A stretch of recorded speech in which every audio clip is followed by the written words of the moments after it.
నల్గొండ, వరంగల్, ఖమ్మం పట్టభద్రుల ఎమ్మెల్సీ ఉప ఎన్నికల ప్రచారంలో భాగంగా మంగళవారం నల్గొండ జిల్లా కేంద్రంలోని స్థానిక లక్ష్మీ గార్డెన్లో నిర్వహించిన సన్నాహ సమావేశంలో మాజీ మంత్రి BRS working president Kalvakuntla Taraka Ramarao ముఖ్య అతిథిగా హాజరై మాట్లాడారు.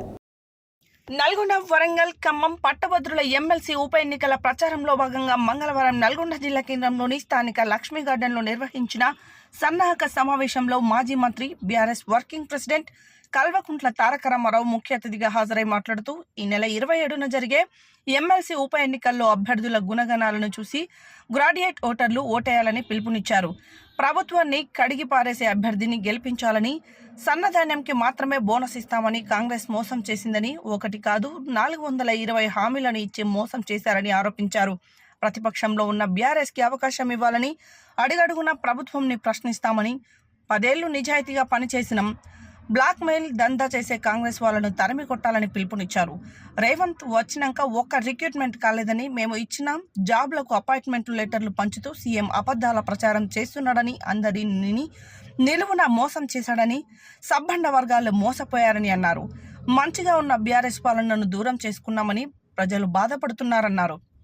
గ్రాడ్యుయేట్లు అన్ని ఆలోచన చేసి ఓటేయాలని, సమాజానికి చీడపురుగు లాంటి బ్లాక్ మెయిల్ వ్యక్తులకు బుద్ధి చెప్పాలన్నారు.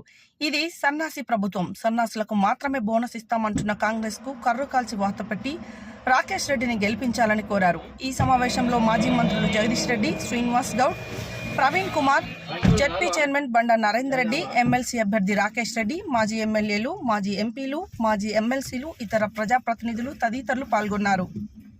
తెలంగాణ నుంచి ఆ రోజు నుంచి ఈ రోజు వరకు కూడా రాజకీయాలనే ఉంటున్నారు.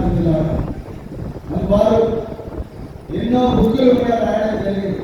మరి ఎండ్ ఆఫ్ నిర్వహణ బుక్, తర్వాత మీరందరూ కూడా పోటీ పరీక్షలకు ప్రిపేర్ అయ్యేటప్పుడు చదివే Indian economy, Indian polity, science and technology, Indian history A book లేదో అందులో ఇండియన్ ఎకానమీ మీద ఒక చక్కటి పుస్తకం సన్నాసి కాంగ్రెస్ ప్రభుత్వానికి బుద్ధి చెప్పాలి అంటే గ్రాడ్యుయేట్లు దయచేసి 27 తారీఖు నాడు గొంతు నింపాలి, తప్పకుండా తీర్పు ఇవ్వాలి.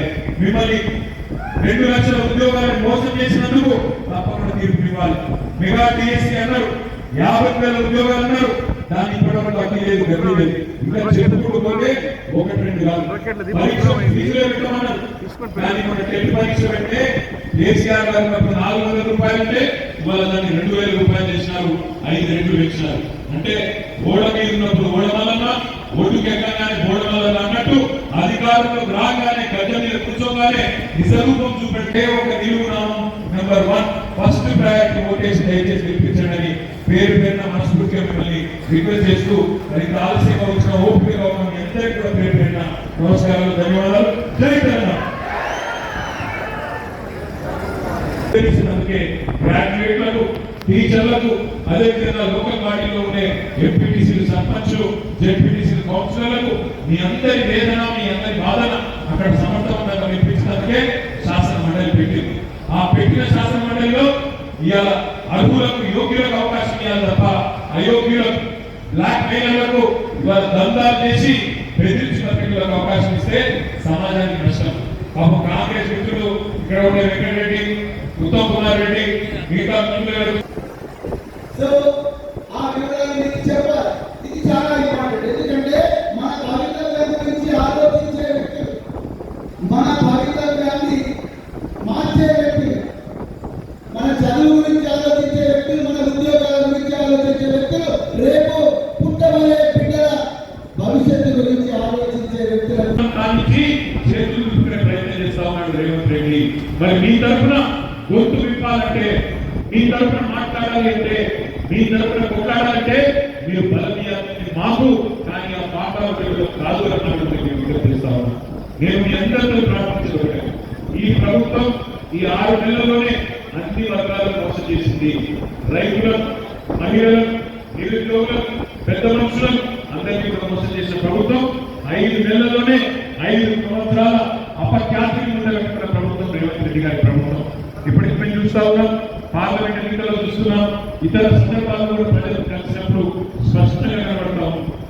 మాట సర్వే సర్వత కనబడతా ఉంది. అందుకే మిమ్మల్ని ప్రార్థించేది, మిమ్మల్ని రిక్వెస్ట్ చేసేది, చదువుకున్న విద్యావంతులైన మా చెల్లెలు తమ్ములు అందరూ కూడా మే 27 నాడు ఆలోచించి ఓటేయండి. ఆకు కాబట్టి ఏదో హడావుడిగా ఆర్భాటంగా ప్రచారం చేయమని నాకు కావాలి. ఏమైనా